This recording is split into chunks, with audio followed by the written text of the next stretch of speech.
झाले रे दीपकलिका, कोण म्हणते देवता.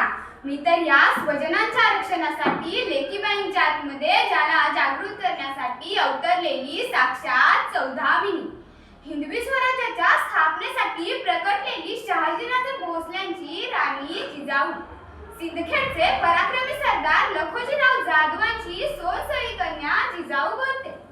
शुभाच्या प्रत्येक पराक्रमी स्वाभिमानी निर्णयाला आणि विषयश्रीला आशीर्वाद देऊन त्याला प्रेरणा देणारी आदर्श माता जिजाऊ बोलते.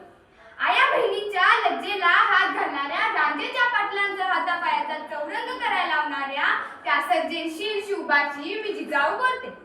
सुरतेच्या लुटीत लूट म्हणून आलेल्या कल्याणाच्या सुभेदाराच्या सुनेला माहेर वाशीन म्हणून तिला चोळी बांगीचा आहेर करून सन्मानाने तिच्या घरी परत पाठवणाऱ्या त्या पाठीराख्या विश्वबंधू शुभाची मी जिजाऊ बोलते. शुभा, शुभा, शुभा कुठे आहात तुम्ही? होय, पाचारच्या समाधीतून म्हणा एकदा द्वेषाने कडकडून जागी झालेली, व्यतीत झालेली तुमची वीरमाता, तुमची आई शुभा जिजाऊ आली आहे रे. का आला होता मी? आज आमच्या रक्ताचा थेंब थेंब पेटून उठला.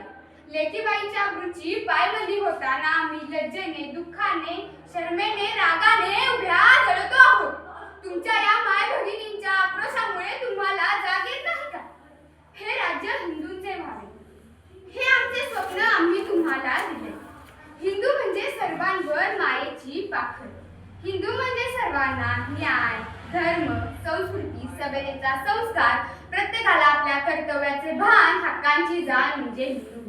नीती मूल्यांची जाड, अनितीची भीती, हे हिंदुत्व प्राणपणाने जपण्याचे भान, त्याच्या संरक्षणासाठी, संवर्धनासाठी आम्ही कितीतरी संघर्ष, व्रतवय केले करून रात्र रात्र चिंताग्रस्त होऊन तुमच्या जन्माची प्रतीक्षा केली.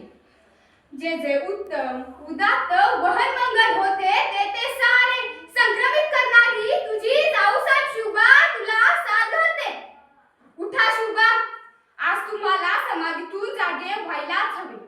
प्रसंग बाका आहे, आता निजून भागणार नाही.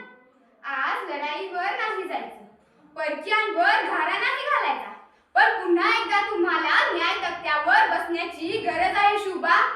आज तुम्हाला तुमची न्यायबुद्धी पणाला लावायची आहे.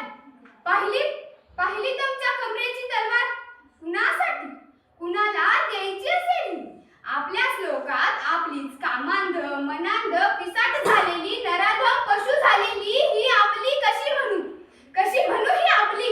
खरं तर या नराधमांच्या नरडीचा घोट घ्यायला माझे हात शिवशिवत आहे. पण माझ्या संस्कारांचे काय? माझ्या संस्कारांचे स्तन्य पिऊन आम्ही आत्मसंपुष्ट आणि सिद्ध झालेले तुम्ही आणि तुमच्या प्रजेने काय करायचंय? म्हणूनच ही आई भवानीची तलवार आज आम्हाला तुमच्या हाती द्यायची आहे. तुम्हाला नक्कीच माहित आहे, ही सणासमारंभी नुसती भूषण म्हणून मिरवायची अथवा पूजायची नाही. शासन करा शुभा, त्या क्रूरक्रमी नराधमी राक्षसांना कळूच द्या त्यांना की आया बहिणीच्या वाटेला गेल्यावर काय होते ते. अंगाची लाही लाही होते शुभा, शर्मेने आमचे अंग थरथरते. स्त्रीत्वाची, तिच्या आत्मसन्मानाची पायमल्ली होताना आम्हाला पाहवत नाही. रामकृष्णासारखा वारसा सांगणारा तुझ्यानंतर एकही पुरुष दिसत नाहीये शुभा. म्हणूनच हे स्वप्न उरी बाळगून आम्ही शुभाला घडवलं.